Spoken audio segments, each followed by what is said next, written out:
5, 4, 3, 2, 1.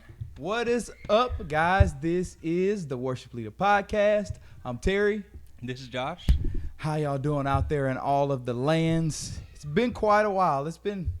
I looked back. It's been a month and a half. Yeah. So going on 2 months. So it's been a little minute, and it's been pretty busy around these parts lately. Oh my gosh. Josh, you want to tell, because we in these 2 months we had lunch once. Like we got away and we met and had lunch once, so we don't really know what's going on a whole lot with each other, So I guess we'll catch up. We'll do some catching up. So what's been going on, Josh? So let's see. We bought a house. Wow. Oh, I did know that. Yeah. We bought a house. That's been so great. So great. Actually, it really has been great. It's just there was stuff everywhere. Moving was tiring. It was one of those things where it's just like, if you want a house, you have to know that you you have to know that you want a house. And one of the things, and it's farther out than y'all are, probably 10 minutes farther out. Yeah, it's like about an extra 10 minutes. Extra 10 minutes. So not too bad. Mm-hmm. So you would think, isn't this weird? Because it's just like, at first I was just kind of like, 10 minutes. I don't know how. It's actually really been like pretty seamless. Yeah, because it's a 10 minutes on a highway, so it's not a whole lot of stops and starts. It's just like and just driving. Yeah. You collect your thoughts, think about your day, or you think about what you're finna do for the day. It's just, Yes, it gives you that 10 minutes to wind up or wind down, whichever one you need to do. So how was this moving process? I know for us it's we like threw a lot of things away. Y'all, and that's the way to do it. Just give it away or toss it or something. That. There were a lot of things on the street. Not yeah. Gonna lie. It disappeared. It did. Some random person came and picked every one of them up. It was the same person that picked them up. I'm 100% positive it was the same person. And that's how I am. And I'm like, get rid of it. Get rid of it. That's how I am with things, because if you don't, you end up with stuff packed away somewhere that you'll never touch, and it'll just collect dust. And you might as well throw it away if it's taking up a space and will never be used. Basically, instead of being in a landfill, it's in your attic for eternity. Literally. So that's how I am about stuff. Get rid of it, give it away if you can. And some stuff, people just not. You can be on the curb forever. Nobody's gonna pick it up. So just get rid of it. Basically. And it was just kind of like, because we were just going through stuff and it was literally just like, I don't even want this. This doesn't need to go over to the house. This is not crossing the threshold. Like that's where we got to. And y'all got unpacked in like record time, because y'all are pretty much in there. It's basically, it took a couple of weeks. Yeah. We had like one extended break. Then we kind of hit back at it again, and we're kind of sort of like wrapping up with the, I guess you could say, like the guest room stuff. Like that room where you put everything that you haven't really decided what to do with it yet. That's basically where we're at for the most part. Yeah. So everything's kind of stashed away in the guest area. Basically, and we're just trying to like figure life out as far as it's like, okay, this needs to go here, this needs to go here, we need to buy a shelf, that sort of thing. And, yeah. So y'all are in there, just the adjustments as they need to come. And the Messiah is happening, so I've been super busy with that. Just about every day. Yeah, we do 6 nights a week. We're practicing or performing, and so it's been a busy time. And outside of that, I work. I mean, I haven't had to go out at work a whole lot. One good thing is we have hired someone to kind of start doing some of the stuff that Trisha does. He started training.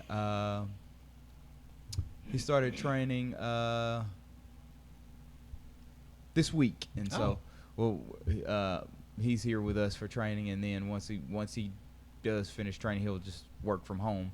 So that'll free Trisha up from a lot of stuff. That'll free up the stress level as a whole in this household is gonna go down, which I'm happy about.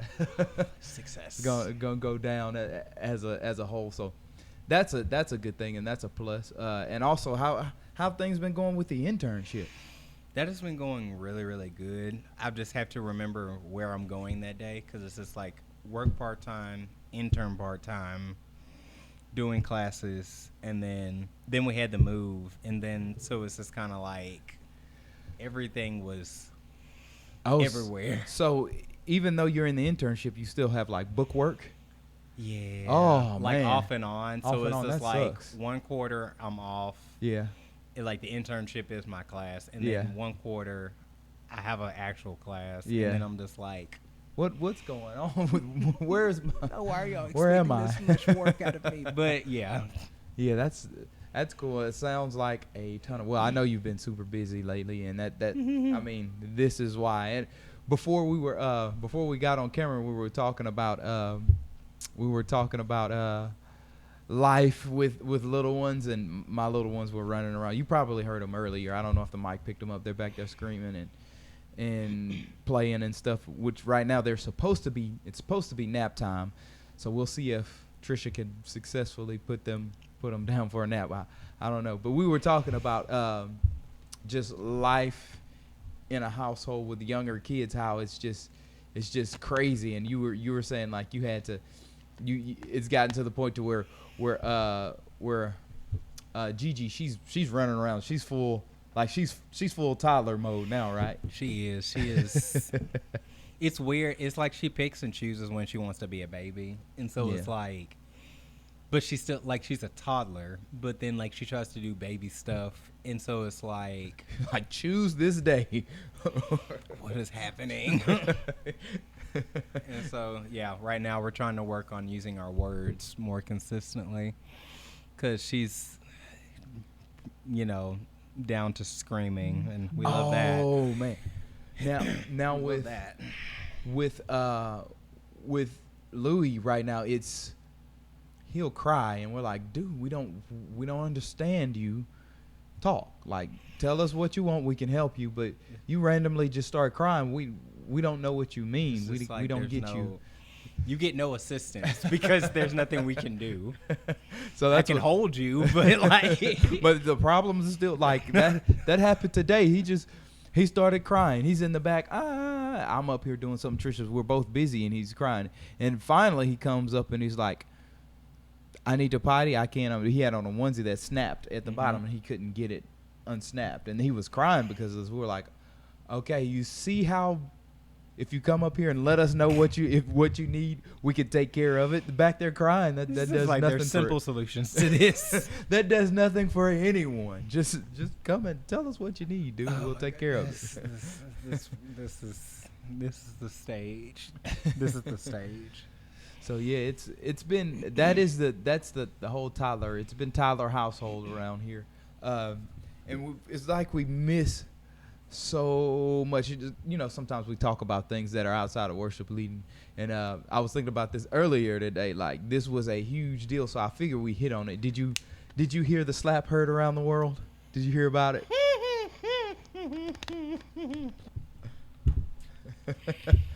Oh my gosh. And this is, we never talked about any of this before. I did. As things come to my head, I'm saying them. So. Oh Now, my gosh, that was a mess. That was a that was a and mess. for the longest, I thought it was scripted. I thought it was a scripted thing, and I didn't know what to think. Because on one hand, I was just like, well, maybe it was scripted, but I was just like, but he looks really mad. He looks really mad. And if you did happen to see the unedited version when he sat down and he was like, "Don't talk about my wife." He did. I'm using the King James version. It was, but he said, "Don't talketh rough about my wife.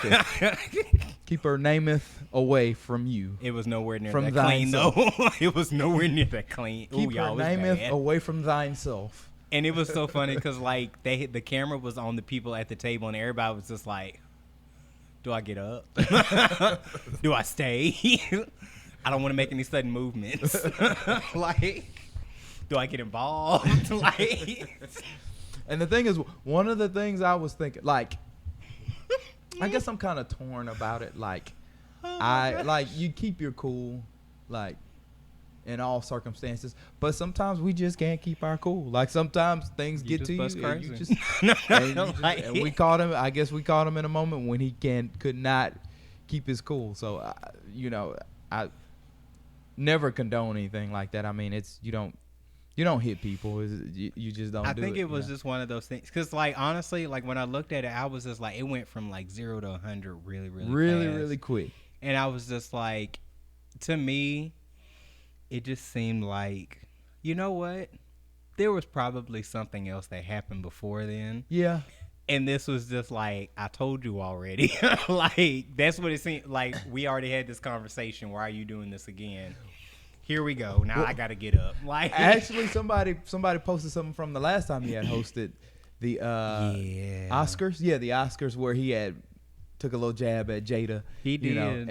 He did. And this time, Will kind of laughed, and he laughed off. He looked over at her. She was rolling her eyes. I guess it was like, oh. Yeah, she wouldn't have used that at all. And one of the things I was thinking, like, what, like, behind the scenes, like, he may have been, we don't know how hard she's taken. Like, it's alopecia that she has. She's been public with that. We don't know how hard she's taken that, and behind closed doors, what, like, if this has been a thing where he's watched her depressed and cry and they've had arguments about it and there's a lot of feeling, like I could see this as a thing that behind the scenes it would be a problem, and then to bring it up, he looks over at her and she's not with it, and all of those emotions come back to where, okay, like triggered. She was just crying about this a couple of weeks ago, having to cut all her hair off and stuff, and whatever, and it probably begin to be a little bit much for him, and hey, he reacted, But another thing I was thinking, like, now this day and age, if you're gonna slap somebody at the Oscars, this is the time to do it, because like, how long ago was that? Like, it hadn't been a month yet, right? Or it hadn't. It feels like it's been 3 years, because so much stuff goes through the pipeline of Twitter and of Facebook and of YouTube and of Instagram. Like, they jumped right on it.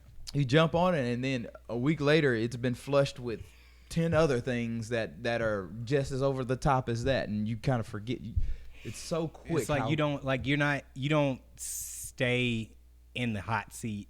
Yeah, long, you because don't there's like so much going on. Yeah, and it's just like people are just kind of like they just move on really fast. Really fast. So Will was in the hot seat for a couple of days, and then basically, and then people just moved on because everybody else is updating their stories and their feeds with all the other crazy junk that's going on. So, basically, yeah, it's crazy. Another thing, I guess we're just rambling down the list of a bunch of stuff because things have been so busy. We were saying, like, even in this, we were texting each other trying to get. This is probably about the fourth attempt, right? Maybe, I don't know. If it's not, it feels like it. If it's not, it feels like literally, like, we would do one thing and then something would come up. Try another time, something come up, and then it's just like. So in all of the doing, one of the things that we did not nail down was, hey, worship leading stuff, we need to like solidify what we're going to talk about. And we got so, I guess, hung up on finding a time to talk about something. We never were like, hey, what are we going to talk about? So, basically. So I'm just going to throw out a bunch of stuff, as it comes. And one of the things, one of my friend had shared a story, and this is a little more toward the worship leading aspect of things, and it was so good. It was Denzel Washington. He was Washington. I said Washington, whatever I said. He was he was in an interview and he was talking about gifts, and he said something that really struck me, and I think I'm gonna adopt this as a long-term mantra. Is it mantra? Yes. Mantra. I think it's mantra. Mantra. I think I'm gonna adopt this as one of my mantras. He said, like, you have to, and I've heard this before. You have to. Your gift. One of the best things you can do is stay humble. Realize that you have the gift, but it's not from you. That it was given, by God, and all this. And one of the things he said was like, when you die, you can't take your gift with you, but you can leave it here.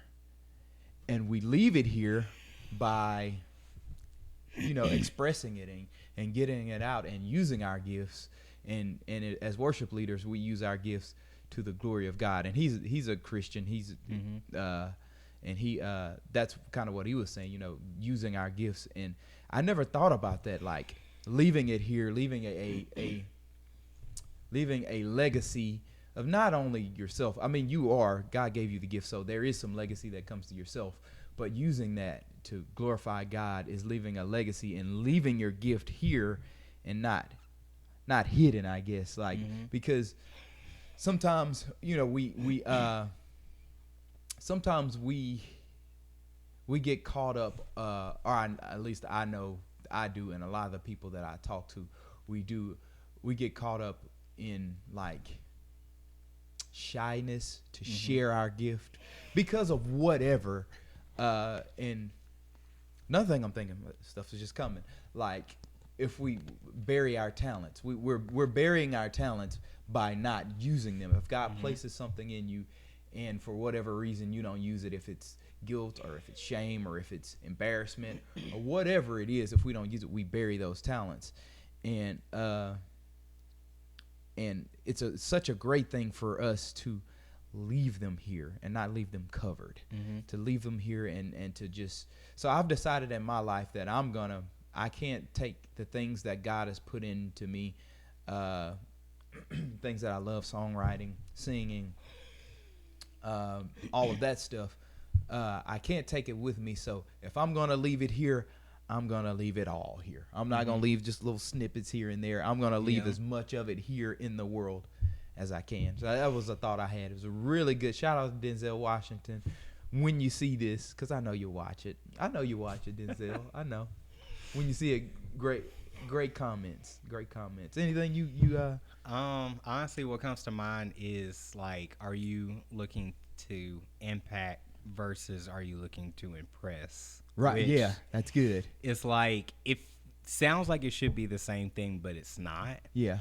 Because it's just like your end goal is like completely different on each, where it's just like when you're just trying to impress people, you're just trying to get that, I guess you're trying to just like get that accolade. Yeah. And like, that's it. Like, okay, there's a pat on the back. That's whatever. But then the impact is like, you're thinking, like literally you're planning everything you do around like, what is this doing for after I leave? Right. I guess is a good way to put it. Yeah. It's like, what am I planning? What am I starting? What am I, like, yes, this is like, for example, like on a worship set on a Sunday, you could look at it as like Sunday to Sunday type things, or you could look at it as like, what are we trying to do? What are we trying to develop? What are we trying to put into the culture of our church on a weekly basis? And then like, are you planning your sets accordingly, or are you just, Yeah, right. Or you just here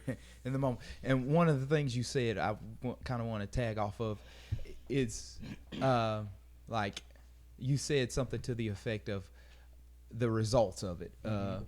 And this is about Messiah, but this is just a story to an analogy, I guess. Like we have like these pre-production meetings, and during those pre-production meetings, a lot of the time, somebody comes up with a story, and they tell how they were impacted by Messiah, and I'll just give, I guess, a couple of brief ones. Like one was a guy that had been bound chemically by alcohol for somewhere around 15 years, 10 to 15 years. And he came to one of the performances, and he said during one of the particular scenes, he said that was the first time he had felt hope in those 10 to 15 years.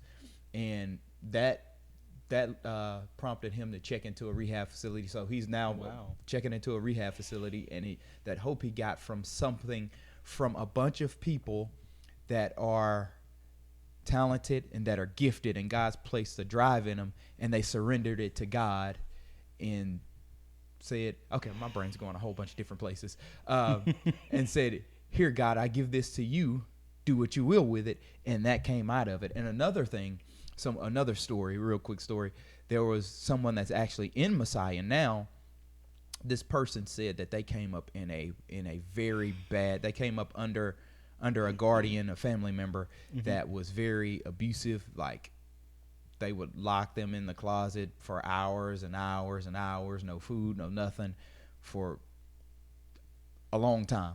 And that was just one of the things, one of the incidents, and they would do stuff like this all the time. And as a child, they came to the Messiah, and I guess as an adolescent, they came to the Messiah, and through that they gained hope, and they were able to make it through that abusive relationship because it was their guardian. They were able to make it through that abusive relationship and not be the same in it because of what they got through people giving their gifts and their talents. And so I guess I could circle it back around to like you said, like, what's the end result? What are you looking to get out of it? Are you looking to get accolades out of it, or are you looking to give your gifts and talents? And this is one of the things that lately I've been thinking, and I've been saying about my personal ministry. Like, I'm gonna take my gifts and my talents, and I'm gonna do the best that I can with them. And God, I'm just gonna go out there and I'm gonna do all that I can do. And God, you take it and you do what you will with it. You bless who you want to bless with it. It's yours. You take it and do what you will with it. And it kind of it's so freeing. It's a freeing thing, because then you don't have to worry about, am I good enough? Am I,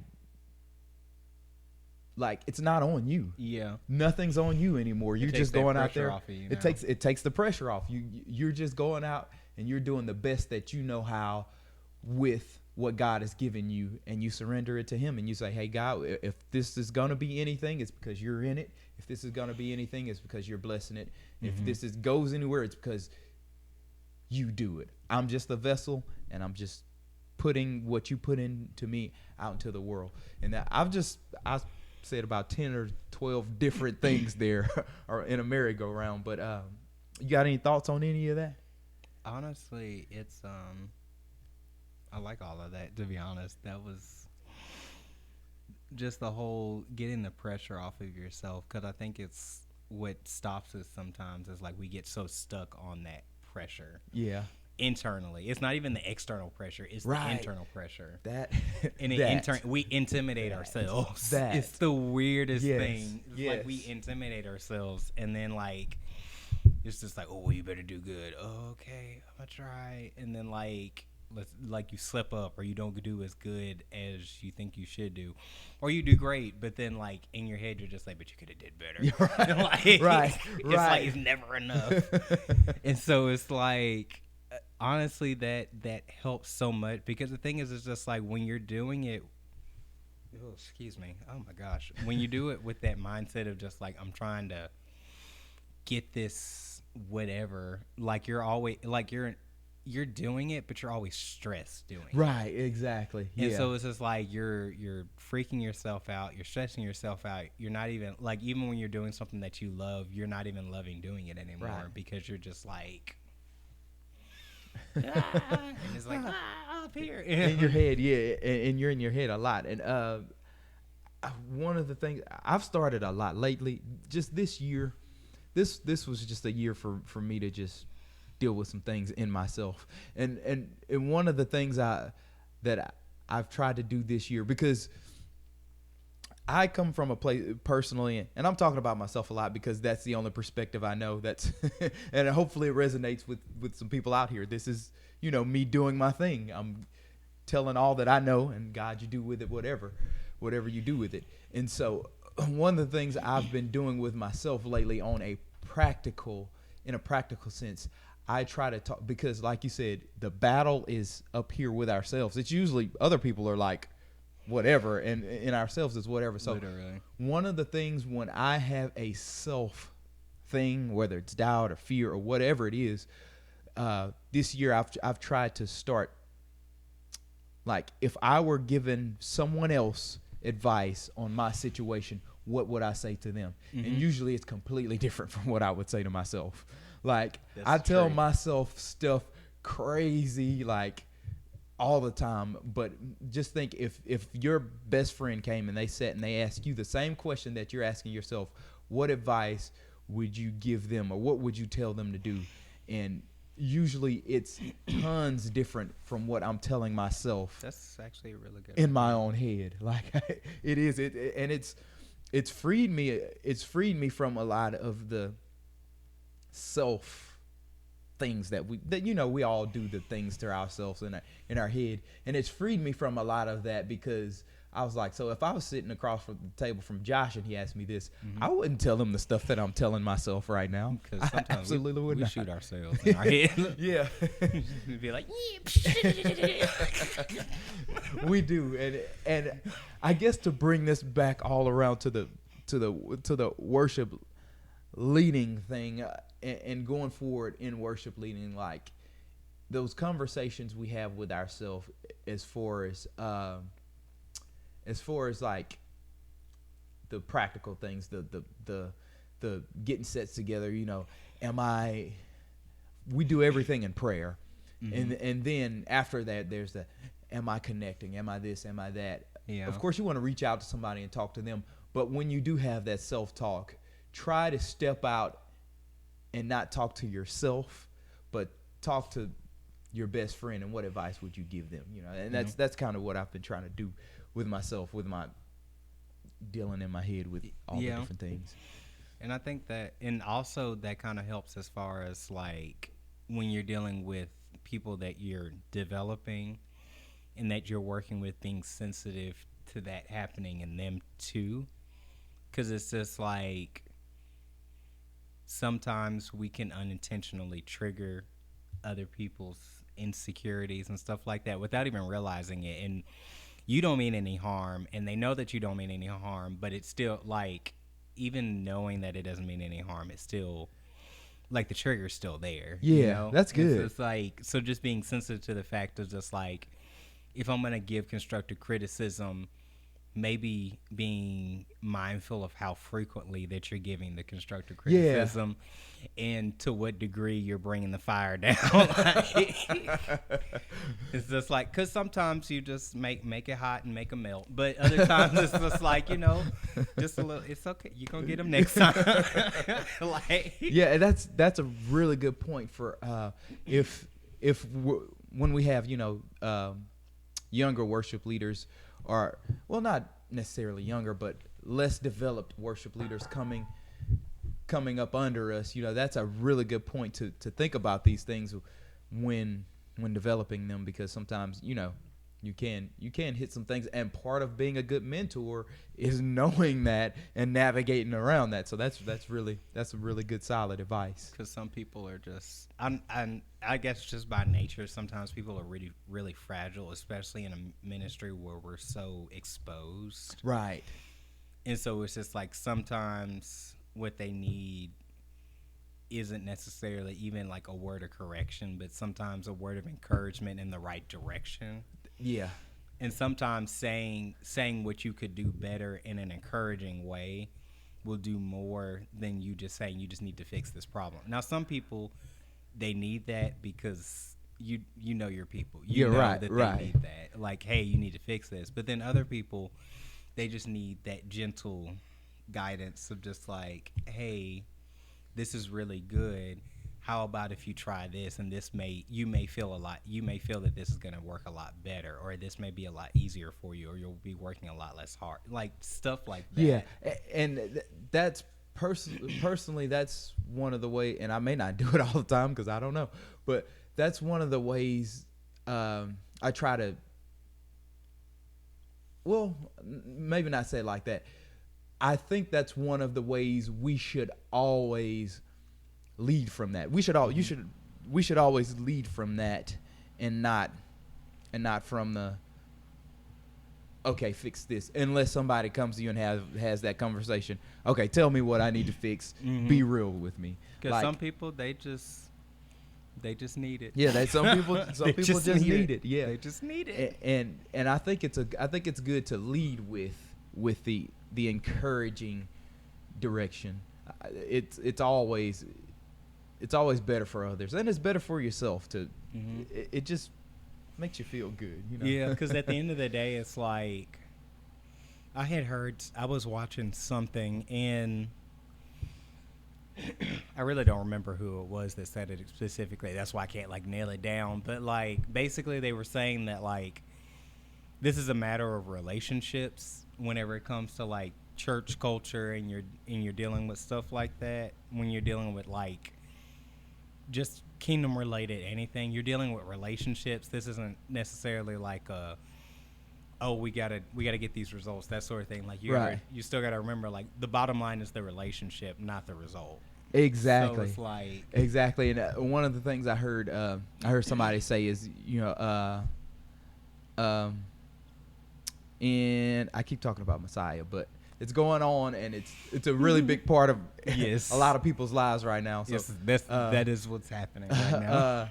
And one of the things the director said, he was like, because you know emotions get high when there's that many people, Mm-hmm. and one of the things he said, he was like, okay, in a few weeks, this production will be over. But you have to live with this person and do ministry with this person long after all the lights are off. And that's one of the things that I guess kind of tag on what you were saying, like it's a relationship thing. Of course, we have this Sunday morning, and we want all the parts to be right, and we want all of the technical stuff. We want it to be good, but we need to be mindful that once the Sunday's over, the lights and the microphones are off, you're two people that do ministry together, that do life together, mm-hmm. that are most likely friends. If you're on the same worship team, it's more likely that you're friends than it's not. And that's something that you have to live with even after the ministry's over. So I think that's a really good point you made about the relationships. Like let's maintain and let's keep the relationship. Because I mean, I guess it's like, because it's one of those things where it's just like you never want to make it awkward. I mean, like, yeah, there are going to be times when you're going to need to have those hard conversations, but it's like there's a difference between having hard conversations and just being a hard person to work with. Right. There's a very strong difference. Right. There's a very strong difference in that. And you will kill your worship team trying being that hard person to work with, without realizing it. Yeah. Because all of a sudden people will just start falling off. They'll just start dropping out. Not because they don't love music, because they don't like you. Right. Exactly. Yeah, that's a point. That's a practical point that is so true. And a lot of the times we forget in ministry that you know we figure that if it's under the umbrella of God and it's under the whatever, that all things are okay and all that. No, you still have to be a person that thinks about other people. You still have to be a person that please that works on, you know, that works on I guess not being a hard person to work with. Because like a lot of times I guess people don't think about that, and they think, you know, we're doing ministry and this is God and we gotta pound it out or whatever. You know, I don't know. And I mean, I guess because I see that side, but at the same time it's like like you said, like do it in love. Because when that set's over, they come to find you. They're coming to find you, and you probably gonna end up in somebody pastor's office over there. So that's good stuff. You just gotta it's relationships are the big thing, because also you gotta think about, like, because this is such a church thing, if you are just mean to people and you're just grading and stuff like that, like, at the end of the day, God may move in that, but there's going to be discord. And I'm going to be honest. that makes the flow really, really hard when Yeah. there's discord in the team. You can Oh, tell yeah. when a team actually likes each other. Yeah, you can tell. You can can tell. feel it. Like God will move in the congregation and you'll because he does. But up there on that platform, you'll be worshiping, but in your head you'll be like, whew. Yeah. Wait till service is over. Wait till service. I got a thing to tell so and so. And it's just like it makes it harder for the person that's been offended. Yeah. It makes it harder for you because you probably are starting to have some stuff weigh on your conscience, or you're thinking about it, or maybe you're not thinking about it, but they're still thinking about it. Like, right. Yeah. And then you got the bystanders who probably saw it and now they're conflicted about it. Like, Now we got teams. And they sitting there looking on the side like, child, no, they didn't just say that. So it's just being mindful of dynamics. Relational dynamics are important. It doesn't seem like it necessarily would be a huge part, but it's like probably 90% of the deal, if we're going to be honest, because it'll make or break everything. I'm thinking about, I've made this reference before, but that lady, I know y'all want to go eat right, singing a song. Wrong pitch, baby. She yelled out in front of everybody. Wrong key, baby. She came I too have perfect confident. pitch. She came Wrong too key, confident. baby. That from the beginning, she came too confident. That's how, I should have known it was going to be bad. I don't know why I said Oh my that, God. but it's funny. I know you don't want to go. It's funny. Maybe Yeah. sing the song. Yeah, so I think we'll probably wrap this one up a little early, unless you got some stuff, No, how I think kind of I'm- ease back into this into the Yeah. Worship Leader podcast. We took a month and a half break hiatus with life and craziness and busyness, but it's good to be back. I'm Yes. enjoying being back. I'm And enjoying. we're getting normalized. We're getting normalized. Yeah, some things are wrapping up. Things like Messiah.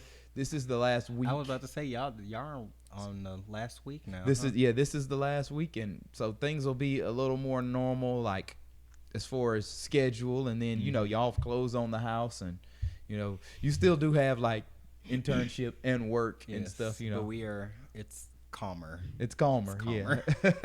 Yeah. This is a busy man right here. This is a busy man. I genuinely don't know how I get this busy. I promise it's not on purpose. I don't know. I think it's one of those things where it's like you just blink and then like you just open your eyes and you're just like, huh. Okay, I had a lot to do today. Yeah, I got literally. through it, It's just like, but then it was you a think lot. back and you're just like, huh. This Look at week, that. a blur. What'd you do? Couldn't tell you. I couldn't tell you. I got it done though. I'll tell you what. Whatever it It's was. done. Oh my goodness. That's how it feels. So yeah, guys, it's been great. I'm excited. I'm excited to be back with you guys. To be Yes. sharing some Good to be things. back. Good to be back. So we will see you guys in a couple of weeks. Make sure you go and do all of the things, Yes. all of the places we say it every week. So you know what to do. Well, for the new people, like, share, subscribe. If you see somebody, if you see Tell some somebody stuff you we're like, back. tell somebody. Yeah, tell them we're back. High five your neighbor and say, "We back." Amen. We back. We'll see y'all guys in a couple of weeks. Peace. Peace.